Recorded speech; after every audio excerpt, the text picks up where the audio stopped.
Have you ever witnessed a humble farmer morph into a fearless warrior right before your eyes? In this story, you'll see exactly that, and it's nothing short of exhilarating. Imagine a quiet farm in Montana where life moves at a leisurely pace until one night a brazen group of criminals tries to set everything ablaze. Little did they know, the farmer they targeted once served as an elite sniper in special forces, and he's about to remind them that even the most unassuming land can become a fierce battleground.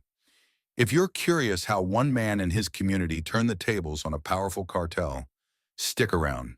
You won't believe how it all ends. Before we dive in, don't forget to subscribe to Farmer Story, where we share gripping tales of resilience, courage, and the unbreakable spirit found in everyday people. Join our growing family of story lovers and never miss a chance to be inspired.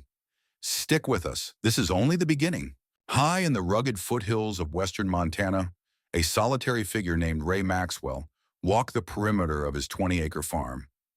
At 57, Ray's face bore the etched lines of a man who had spent a lifetime wrestling with challenge after challenge, both on foreign soil and in the quiet sanctity of rural America. His hair was flecked with gray, his eyes steady and keen, like those of a hawk scanning the horizon for small movements in the grass. These eyes, once the hidden asset of the most elite Special Forces unit in the Army, now turned to more peaceful concerns: corn, chickens, water flow, and daily chores. But though Ray had chosen to live out his days as a farmer, he had not forgotten the hard lessons that made him who he was. A memory of distant battles still clung to him, invisible but unbreakable, like the smell of gun oil on a well-used rifle. Alongside him padded Brutus, his enormous German shepherd, the only companion from his past life that Ray would speak of openly. Trained in military tactics, Brutus was more partner than pet, a vigilant sentinel who shared Ray's cautious disposition. Together they had made this patch of land a sanctuary, a space that allowed Ray to shed the old camouflage and settle into a quieter rhythm. Yet he never let the routine lull him into complacency. Every day he made a full circuit, checking the boundaries, scanning for anything amiss. Some days he'd catch a neighbor's stray cow nudging at the fence. Other days, only the caw of ravens overhead told him that life was carrying on as it should. Montana's autumn air carried a slight bite that morning, the promise of an early winter drifting on the wind. Golden fields blended seamlessly with deep pine forests that stretched into mountainous terrain beyond. The old barn Ray had built by hand sat strong and solid near the southeast corner of his property. It sheltered farm equipment and feed, but it also held carefully hidden compartments stocked with remnants of Ray's past: tactical gear, firearms, and enough ammunition to remind him that some habits formed in war never fade entirely.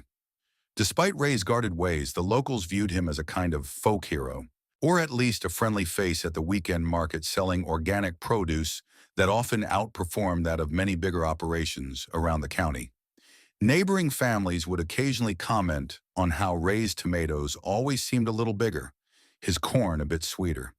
He chalked it up to hard work and good soil, though inwardly he knew that his training, attention to detail, discipline, endurance, bled into every row he planted. The result was a farm that thrived. He would have been content if life had remained that simple.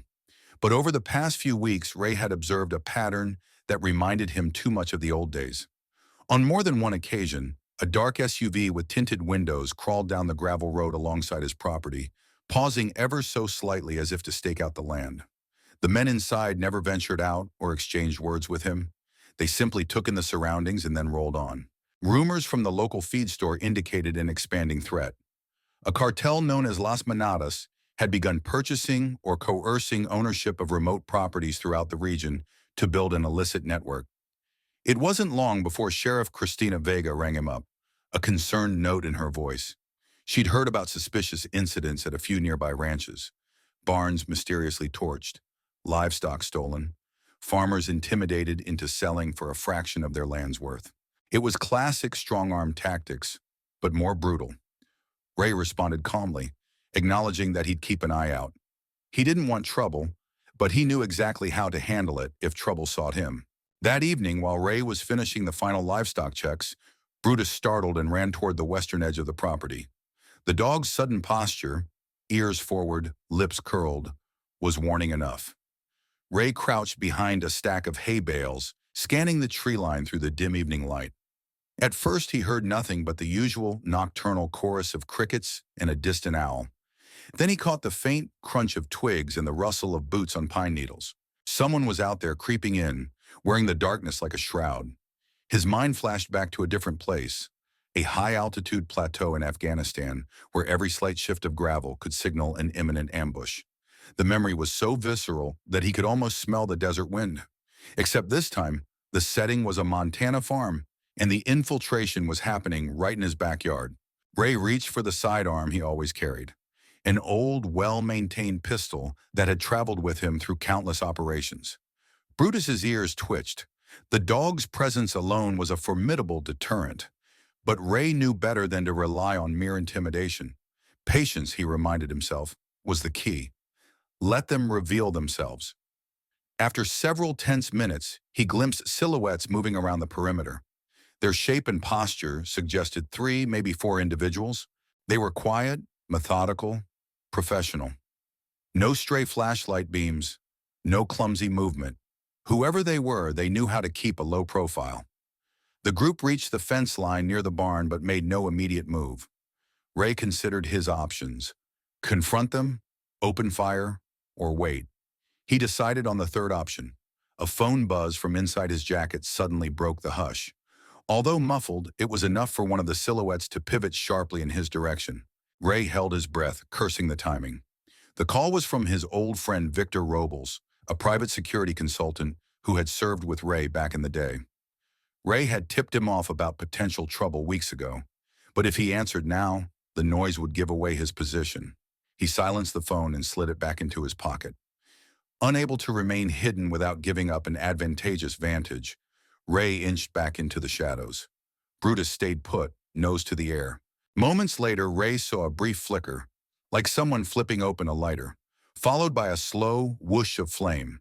A grim realization struck. They were starting a fire. Then came another flicker and a second whoosh. In seconds, the dry hay inside the barn erupted into a hungry blaze. The intruders had planned it out meticulously, splashing accelerants at multiple points. As the barn caught flame, the attackers retreated smoothly into the forest, their mission accomplished. Ray ground his teeth, fury flaring in his chest. The barn was the heart of his farm, built with his own sweat over many months. He had poured countless hours into ensuring it was well ventilated, well stocked, and now it was becoming an inferno. He sprinted toward the blaze with Brutus on his heels. But he knew the firefight was hopeless. It was too well planned. The barn was lost. Flames roared into the night sky, a beacon of destruction. By the time the volunteer fire department arrived, the roof had already caved in. Embers drifted on the wind, scattering bits of Ray's hard work across the farmland. Sheriff Vega appeared, her face set in grim lines. She took in the scene, molten beams, twisted metal, animals fleeing from the area, and turned to Ray. "Looks like the stories we've heard aren't stories anymore," she said bitterly. "You all right?" Ray nodded, but his face was a mask of controlled anger. "I've been through worse, Sheriff," he replied, voice low and steady. "But I won't let this stand." The next day, Ray felt the aftertaste of the previous night's destruction as he stared at the smoldering wreckage. Stubborn wisps of smoke rose from the remains of blackened timbers. Some of his equipment had been saved. He'd managed to pull out one tractor and smaller tools. But the structure itself was gone. The lingering haze reminded him of a battlefield after the shelling had ceased, that eerie calm signifying both loss and resolve. He spent the early morning clearing debris where it was safe. Brutus occasionally sniffed the edges, letting out a faint growl as if the dog, too, sensed the violation of their home. Neighbors stopped by to offer condolences and to help. A few even brought supplies or homemade meals. Each gesture of kindness only deepened Ray's determination to make things right. When the local volunteer fire chief arrived to survey the aftermath, Ray noticed the suspicion etched into the man's features. "Probably arson," the chief said softly, kicking at a scorched plank. "Smells like accelerant." Ray nodded, wordlessly confirming what he already knew. Sheriff Vega's investigation would likely turn up footprints or tire tracks, but Ray doubted the culprits had left any sloppy evidence. They had worked with the deftness of professionals. Mid-morning, Ray stepped into what remained of a side shed to find the hidden compartment that housed his old gear. Miraculously, that section had sustained only minor damage, thanks to thick metal plating and the direction of the wind. He opened the compartment and quickly inventoried its contents. A well-maintained sniper rifle that had once earned him a fearsome reputation, several sidearms, specialized scopes, and boxes of custom ammunition. He hadn't handled them in ages, but his muscle memory was as sharp as ever. Before Ray left the shed, his phone vibrated again. This time he answered. Victor Robles was on the line, concerned and direct. Ray detailed the events of the previous night, how the barn had gone up in flames, likely courtesy of the Las Manadas cartel, who were rumored to be strong-arming local property owners. Victor offered to bring a team. I appreciate it, Ray replied, but for now I need to assess the situation. I'll let you know if I need the cavalry. Next he rang Enrique Suarez, a longtime friend and former teammate who now worked with the DEA. If anyone had intel on Las Manadas, it was Enrique. He didn't disappoint. They've been expanding operations beyond Idaho, Enrique explained. They're searching for routes in less patrolled regions. Montana's rural sprawl is a perfect network corridor. The man you might be dealing with is Diego Mendez, ex-Mexican Special Forces, known for stepping up cartel efficiency. Arson is just one of his tactics, intimidation without immediate mass violence until necessary. Ray let the name sink in. Diego Mendez, a professional who understood how to strike fear before pressing the advantage. If Mendez thought Ray was just some easygoing farmer, well, he was in for a rude awakening. Still, Ray knew better than to rush in blindly. He needed more intelligence, better understanding of Mendez's local network, and support from the neighbors who had as much stake in this fight as he did. In the afternoon, Ray called a few trusted folks in the area. Gail Summers, who'd served as a medic in the Army, John Talbot, an ex-Marine, and Oscar and Fiona Weller, a couple who both had backgrounds in logistics with the National Guard. Quietly, they had all been keeping tabs on the shady dealings in the region, suspecting that something was about to boil over. The barn burning was proof. If Las Manadas had the audacity to incinerate Ray's building, they could target any farm, any ranch, and eventually build a criminal pipeline right under everyone's noses. Gail was the first to arrive at Ray's farm. She stepped out of her pickup truck and whistled low at the wreckage. "You sure you're okay?" she asked, her concern genuine. "I'm managing," Ray replied, "but we need a plan. This won't stop with just one fire." Within an hour, the rest assembled around Ray's kitchen table, which now served as an impromptu war room. Brutus lay by the door, silent but vigilant. Gail spread out a large county map, marking potential infiltration routes and spots that had recently been purchased by suspicious shell companies. John pointed to certain roads leading from Idaho into Montana. They'd likely bring contraband this way, he theorized. Minimal highway patrol presence, lots of farmland, easy to hide shipments. Oscar Weller chimed in about the legitimate-looking companies that might serve as fronts. Fiona added that they'd seen black SUVs similar to the ones Ray described, cruising slowly by farms at night. A pattern was emerging. Meanwhile, Ray recalled his own training. How to organize defenses around a perimeter, how to coordinate angles of fire, how to set traps without risking innocent lives. "We have to approach this methodically," he said to the group. "They already took out my barn. Next, they'll try to intimidate other folks into selling. If that fails, they'll move to heavier violence." Sheriff Vega joined them partway through. She had already made it clear she was sympathetic, but legal constraints often tied her hands. Local law enforcement was ill-equipped to handle a well-armed cartel. She nodded at the map. "The county commissioners are pressuring me to keep a lid on things, but we all know that's not how to solve this. If you have to defend yourselves, do it smart. I can't promise official backup, but I can make sure no one ties you up in red tape." The plan they hashed out involved multiple layers of defense. Ray's place would serve as a primary point for confrontation, partly because Mendez's crew seemed fixated on it after the barn fire, and partly because Ray's land offered various vantage points that he'd spent years studying. The Weller property, located 2 miles north, would serve as an observation post. Gail's and John's properties, each west and east respectively, could provide flanking positions if Las Manadas attempted a second strike. They all agreed on establishing secure communication channels, shortwave radios, coded signals, and discrete phone apps. Once the planning session ended, the group dispersed, each tasked with fortifying their own land and spreading quiet word to other neighbors who might be targets. Ray walked them to their cars, gratitude tempered by steely resolve. This was bigger than one farm, one barn, or one ex-sniper's personal grudge. It was about preserving a way of life and ensuring that brazen criminals couldn't plant roots in a community that valued its autonomy. Early the next morning, the entire valley was cloaked in fog, a thick blanket that softened the edges of mountains and farmland. Ray used the cover to check vantage points around his property. With Brutus at his side, he identified natural choke points along the roads and places where he could establish concealed firing positions.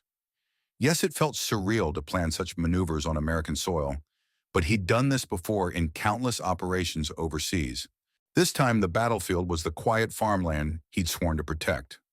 Using a small handheld device, he placed motion sensors in strategic locations. These sensors had been part of his old kit, collecting dust until now.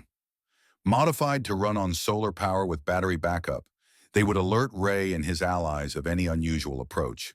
He also positioned a few well-hidden trail cameras, the kind hunters use to monitor deer populations. But these were angled and disguised so that any passerby would dismiss them as typical hunting gear. He took note of the terrain. The eastern slope provided a rise that granted a clear line of sight over most of the farmland. The north was dense with trees, an ideal place for stealth. Over the years, Ray had become intimately familiar with each ridge and trough. While it pained him to turn his beloved farmland into a potential battleground, he saw no alternative. Midday, he received a call from General Alvin Wu, his former commanding officer, and the man who once oversaw a series of missions that earned Ray the moniker Phantom Marksman. General Wu had heard from mutual contacts that Ray's situation was precarious. He cut to the chase. "You need support, Ray? I can pull a few strings, get you some unmarked assets if things get too hot." "Sorry?" Ray appreciated the offer, but he hesitated. The last thing he wanted was to drag formal military assistance onto private land, risking red tape or public controversy. "I'll keep you posted," Ray answered, "but I've got a good local team forming here. We'll handle it." Wu didn't push the issue. He knew Ray's capacity to orchestrate a plan, especially when the cause was personal. By late afternoon, the sun burned away the fog, revealing a sky so clear it seemed to stretch into forever. Ray spotted another black SUV rolling slowly along the gravel road. This time he didn't hide. He stood openly near the fence, his posture balanced between welcome and warning. The SUV slowed, tinted windows revealing nothing. Then it continued driving. Dust kicked up in its wake. Ray exhaled. The message had been delivered. He was watching. Inside the house, the phone rang again. Enrique Suarez with updates from the DEA's end. "I've been working angles on these guys," Enrique said. "Las Manadas is structured but not inflexible. Mendez leads with intimidation, tests responses, and escalates quickly. Watch out for nighttime sabotage, infiltration tactics, anything that can break morale. They'll burn, kidnap, or threaten, whatever fits the moment." Ray almost laughed grimly. He knew those tactics too well. "We're preparing. Let me know if you find anything else." After hanging up, he started examining his sniper rifle, running a clean cloth along its barrel. The weapon felt reassuring, a tangible link to the set of skills he thought he'd retired. He had no desire to pull the trigger on fellow human beings again, but if forced, he wouldn't hesitate. Night fell like a veil. Ray had set up a makeshift command center in what was left of the barn's foundation, a small, secure area not easily visible from the outside. A portable generator hummed, powering monitors connected to the trail cameras and motion sensors. The rest of the group checked in periodically. Gale was monitoring local emergency channels. John was working on more robust barricades for the roads leading into his ranch. The Wellers tested their new shortwave radios, ensuring they'd remain linked even if cell signals were jammed. Around midnight, the sensors flagged movement near the southern edge of Ray's property. On the monitors, he saw 3 silhouettes trying to sneak in, much like the earlier group that had torched the barn. This time, however, Ray was better prepared. Moving swiftly and silently, he took up position at a hidden vantage point. Brutus stayed at his side, trained to respond to subtle hand signals. The intruders advanced cautiously. Their gear suggested some level of ex-military training, well-fitted ballistic vests, night vision goggles, and suppressed firearms. One signaled the others to pause. They scanned the open ground as if expecting immediate resistance. They were indeed professionals, but so was Ray. He waited for them to cross the invisible boundary he had set, a line of discrete tripwires connected to flashbang rigs. Once the lead intruder tripped it, the device launched a sudden burst of light and sound, disorienting them. In that split second of chaos, Ray aimed and fired a warning shot that struck the dirt near the men's feet. He wanted to show them that they were pinned down without necessarily killing them on sight. The intruders dove behind a low embankment. One frantically motioned for the others to regroup. Ray keyed his radio. "John, do you see them?" he whispered. A crackle returned. "Got eyes from the east. Should I engage?" Ray hesitated. He didn't want to escalate unless necessary.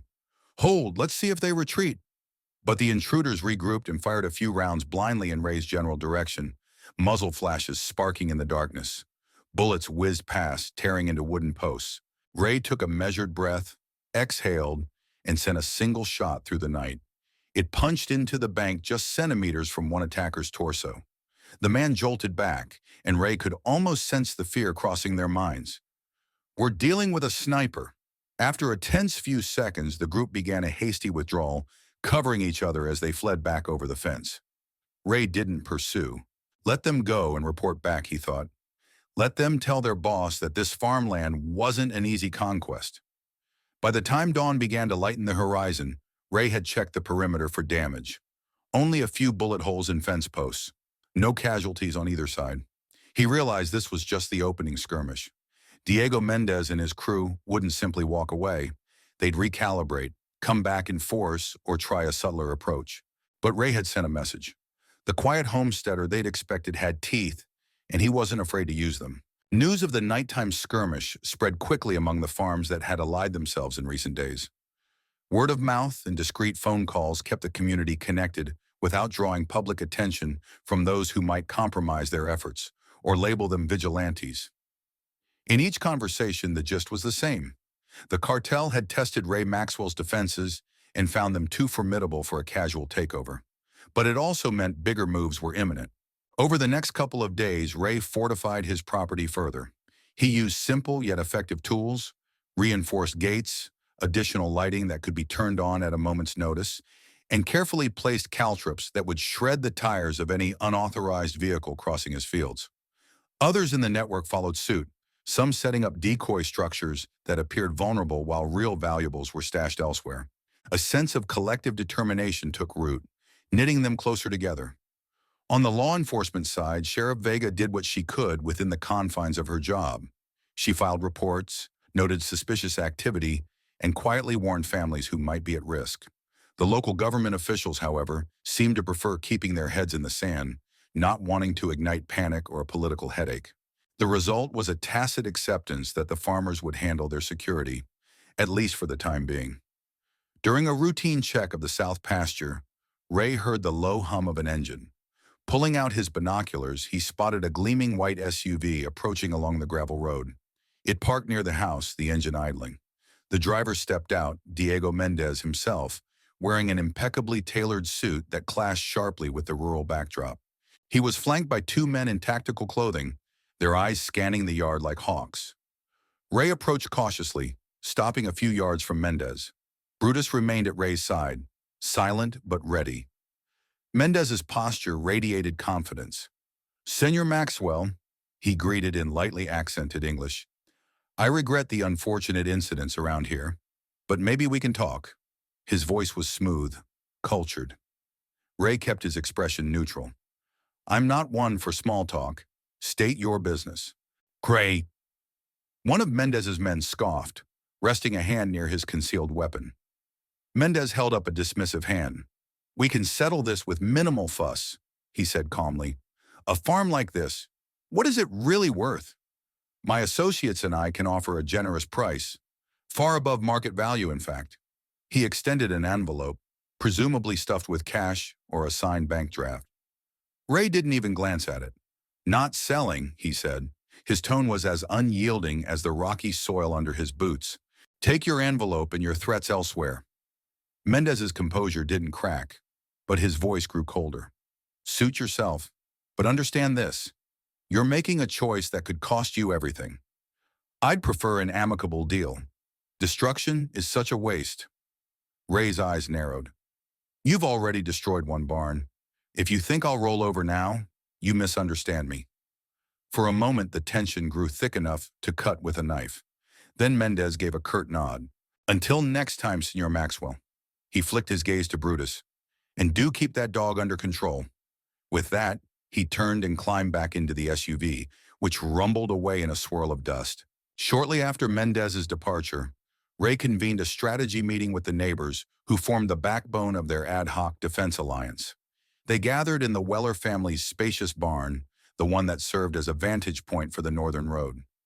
Fiona Weller had pinned a detailed county map to the wall, marking the location of recent suspicious sightings with colored pushpins. John Talbot tapped the map. So Mendez made the generous offer move, huh? Classic. They'll next try to isolate you, Ray, maybe by scaring away your supporters. Ray nodded. And that means we have to stick close to one another. None of us can handle them alone, but together we stand a chance. They discussed how to enhance security for each property, an expanded version of the perimeter system Ray had set up.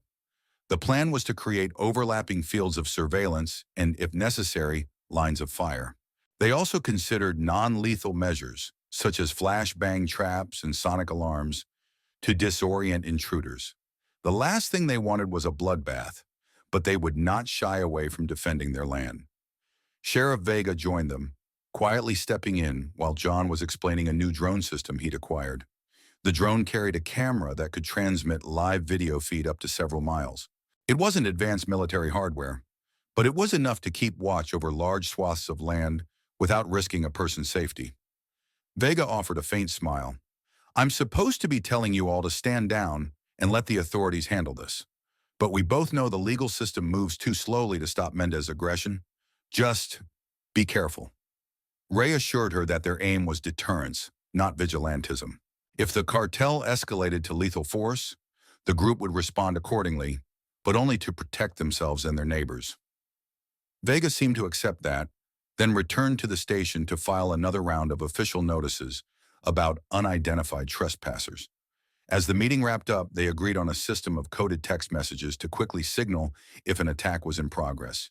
Each farm would also have designated safe zones, areas where family members could hide if things turned ugly. Though many in these families were ex-military, there were also children, grandparents, and others who simply wanted to live a peaceful life without gunfire echoing through the hills. At dusk, Ray returned to his property. He stood at the edge of the burned barn's remains, mentally reviewing the new security measures. He recalled Mendez's parting words about destruction being a waste. Deep down, Ray knew Mendez saw this standoff as a game of chess, an opportunity to exhibit control and expand territory with minimal casualties. But Ray also knew how to play that game. He remembered endless nights in foreign deserts or mountain passes, waiting for the perfect shot that would dismantle an entire enemy cell. Here, he wasn't merely a hired gun. This was his home, his sense of belonging. He ruffled Brutus's fur and stared at the sky. The moon was rising, bright and pale. He wondered if Mendez was out there plotting the next move. Well, let him plot. Ray would be ready. 2 nights later, the cartel launched a more concerted attack. Multiple SUVs, headlights off, approached Ray's farm from different directions. Each carried armed men who understood stealth and coordination. The watchers in the adjacent properties sent frantic alerts through shortwave radio. Movement on the North Road. Another SUV spotted near the old orchard to the south. Ray, stationed in his hidden command post, split his gaze between 2 monitors. On one screen, a feed from John Talbot's drone showed 3 vehicles maneuvering near a shallow creek bed, likely trying to flank the farm from behind. On the other, footage from a camera concealed in an oak tree revealed men setting up near the destroyed barn's perimeter. The cartel had learned from their previous mistakes. They used cover better, moved in squads of 4 to 6 men, and tried to jam certain radio frequencies. However, the defenders had anticipated such tactics. Tom Weller had boosted their communications array with directional antennas capable of cutting through standard jamming signals. Within minutes, the firefight began. Cartel operatives at the barn perimeter triggered an alarm rig. Bright spotlights snapped on, flooding the area and rendering their night vision gear useless. Disoriented, several men fired wildly. Ray coolly took aim with his sniper rifle from a high ridge he'd scouted earlier. He picked off the radio pack on one of the intruders, cutting them off from their command.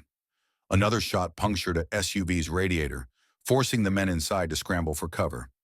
From the east side, John's vantage revealed a second group trying to cross open ground. He relayed coordinates to Gail Summers, who was positioned with a rifle and night vision scope. She let off warning shots that forced the attackers to drop and flatten themselves in the grass. Meanwhile, Fiona Weller launched the drone overhead, its camera capturing real-time data on group movements, which she fed to Ray's command center. Though outnumbered, the defenders had the advantage of preparation, home ground familiarity, and disciplined coordination. The cartel squads found themselves stymied at every turn, flanked by crossfire, stalled by booby traps, or lit up by sudden spotlights that destroyed their tactical advantage. Rather than mounting a unified offensive, they were reduced to scattered pockets of men trying to regroup while bullets kicked up dirt around them. In the chaos, Ray scanned for a sign of Mendez. He doubted the cartel leader would expose himself directly, but if he did, Ray intended to make sure the man thought twice about stepping on Montana soil. In a fleeting moment, through a thermal scope, Ray identified a figure standing near one of the vehicles, barking orders into a phone. The stance matched Mendez's known height and build. Without hesitation, Ray squeezed the trigger, aiming for the vehicle's side mirror. The bullet shattered it, sending shards of glass ricocheting. Mendez dove for cover, and the phone clattered to the ground. Less than 20 minutes after the assault began, the cartel's organized plan had collapsed. Small groups of Mendez's men broke off, calling frantically for extraction vehicles. But each route out was compromised. Spikes on the roads, surveillance from neighboring properties, and well-timed rifle shots pinned them down. Finally, as the defenders closed in, the cartel men abandoned equipment and retreated on foot into the forest. The aftermath of the battle was almost surreal. Ray and his neighbors moved cautiously among the scattered vehicles, verifying that no immediate threats remained. Sheriff Vega and a handful of deputies arrived, lights flashing. They found bullet-riddled SUVs, weapons discarded in haste, and a handful of wounded cartel operatives who had been left behind, groaning under the glare of the cruiser headlights. Vega took statements from the defenders, but there was no question who had initiated the attack. Despite the evidence, Ray knew the judicial system would require more airtight legal cases, which often meant months of investigations, warrants, and cross-state collaboration. The pressing matter now was the wounded men. Gail Summers quickly reverted to her medic training, stabilizing 2 men with serious injuries before the ambulance arrived. Ray held conflicting emotions about that. The men were the enemy, but letting them die would betray the principles he and his neighbors stood for. DEA agent Enrique Suarez showed up not long after, stepping out of an unmarked sedan. He and Vega conferred briefly over the detainees. Though battered and disoriented, the captured men clammed up, unwilling to provide information on Mendez or their larger network. Ray suspected they had strict orders. No squealing under any circumstances. As dawn approached, the reality set in. Victory belonged to the locals that night, but the war wasn't over.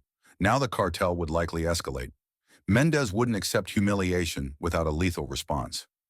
Ray braced himself for the next phase. Within hours, local media picked up the story of a violent farm invasion, though details were scant. Many in the valley, roused by the commotion, came to see the aftermath. Some expressed awe that a small cluster of farmers and ranchers could repel a force of seasoned criminals. Others worried about reprisal, their eyes darting nervously to the horizon as if expecting men in black SUVs to reappear.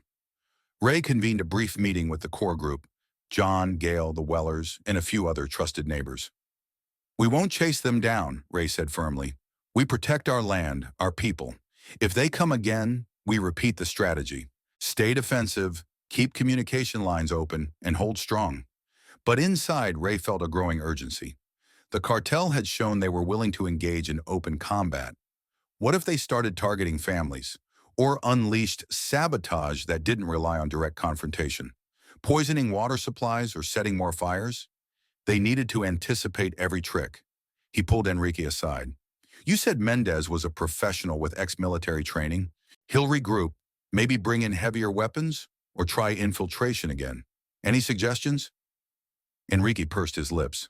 Mendez was known for psychological warfare back when he was with certain special forces in Mexico. He won't just outmuscle you. He'll try to fracture your alliances from within, or strike your morale in ways you don't expect. Keep everyone tight. The moment your group shows internal doubt or conflict, he'll exploit it. Ray pondered those words, remembering how vital unity had been in the fields of Afghanistan, how a single doubt could derail an entire operation. We'll hold together, he said. We have to. Over the next week, the valley teetered on a knife's edge. Sheriff Vega discreetly beefed up patrols, but her resources were limited. The local government, still reluctant to escalate matters officially, offered no additional support. Meanwhile, chatter at the feed store and the gas station hinted that some families were considering selling out and moving, fearful they'd be the next targets of violence. Ray couldn't blame them for feeling that way. To counter Mendez's potential psychological gambits, the farmers bolstered their sense of community. They organized potlucks at the local church, encouraged neighbors to attend self-defense workshops, and formed committees to check on the elderly or those living in more remote stretches. Ray felt a swell of pride seeing ranchers, teachers, local shop owners, and even teenagers step up to build a network of watchfulness. It reminded him of how, in war zones, civilians would sometimes rally around a common cause, forging bonds stronger than any uniform or rank. But Ray also noticed a subtle tension creeping in. Whispers circulated about whether they should rely so heavily on vigilante tactics. Some believed the stand against the cartel might only provoke deadlier reprisals. Others trusted Ray's judgment, knowing his background. Most recognized that waiting passively could lead to being overrun. Still, the seeds of doubt were precisely what Mendez wanted. One evening, after a long day of fence repairs and reorganizing equipment, Ray sat on his porch with Brutus at his feet. He watched the sun dip below the mountains, bathing the horizon in a swirl of pink and orange. In that peaceful moment, he could almost forget there were criminals plotting in the darkness. Then his phone buzzed. Another update from Enrique. The DEA had intercepted communications suggesting that Mendez was planning a major push soon. The details were vague, but it involved out-of-state reinforcements, maybe a large convoy. Ray's stomach nodded. If that was true, they could face an unprecedented assault. The small, well-armed squads they'd been dealing with might suddenly look like a mere scouting party. He immediately called a community meeting for the next night. At that gathering, he laid out the intel. Mendez might be rallying a big strike team to retake control.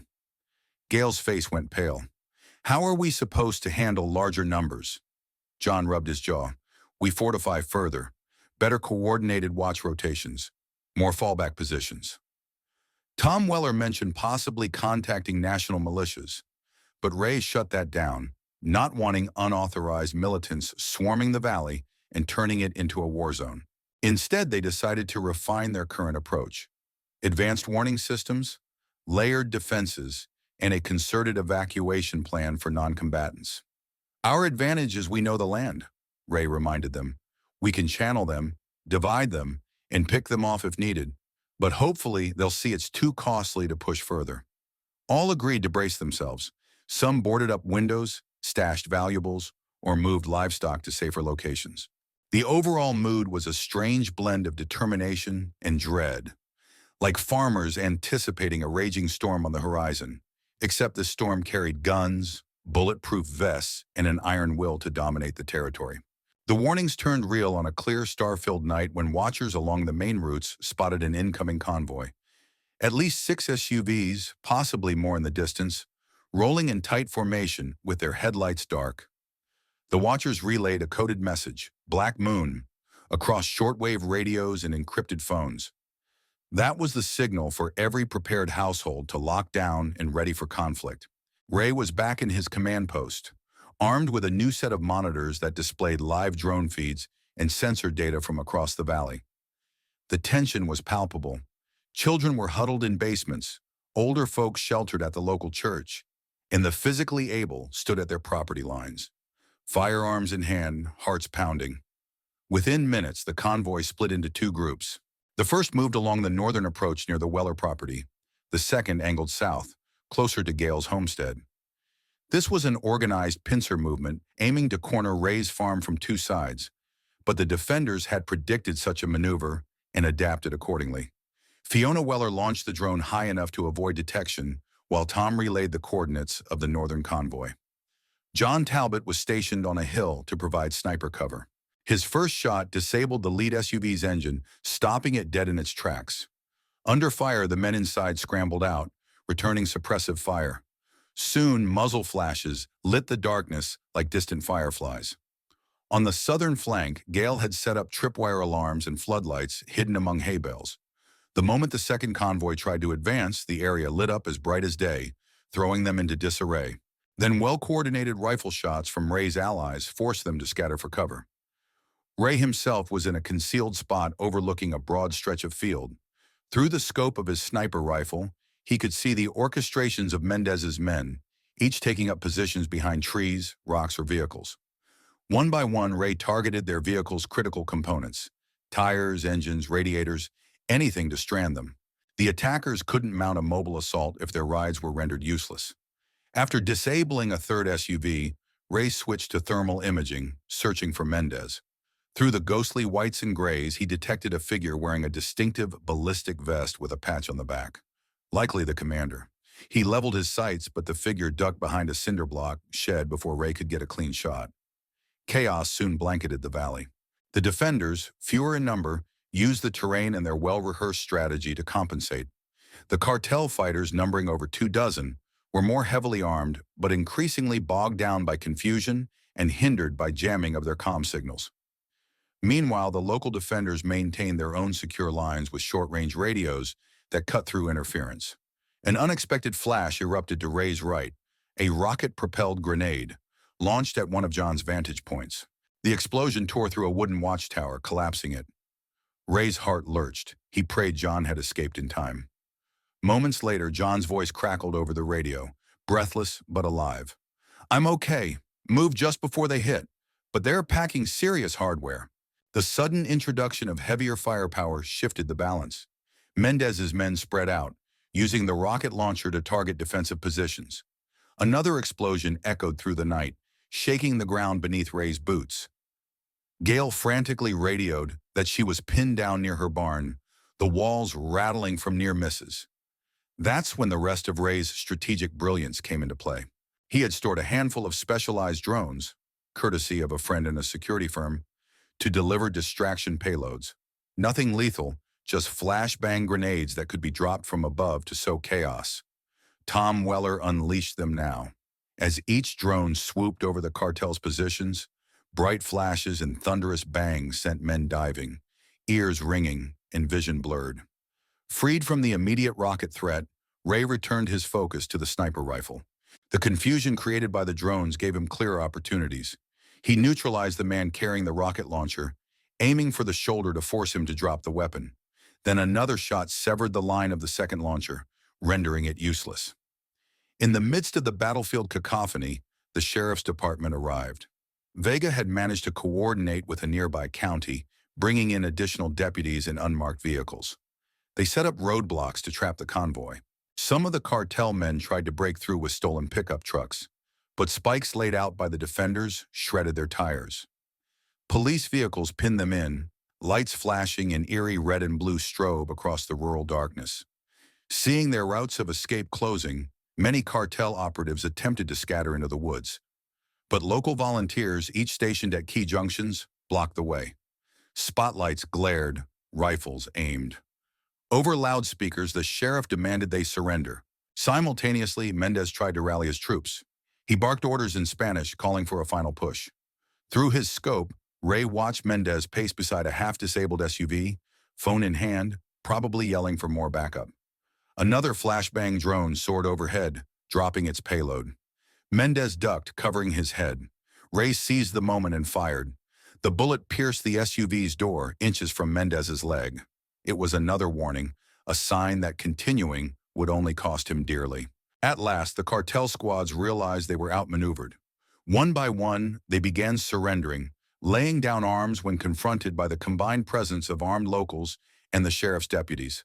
While some fled into the wilderness, The core group was pinned with no path forward or back. The once arrogant infiltration had turned into a fiasco. When it was over, the sun was just creeping over the eastern horizon.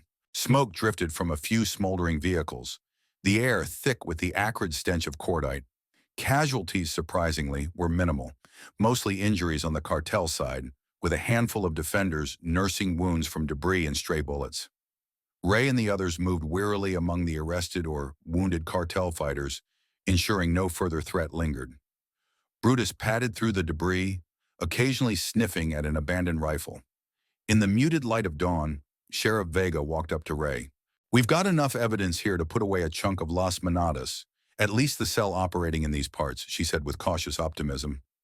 Ray nodded, exhaustion evident in his eyes. "What about Mendez?" She shook her head. "He slipped away in the chaos, but with so many of his men captured or injured, we can hope this sets him back." The days that followed brought a strange calm over the valley. The immediate threat had receded, but a shadow lingered.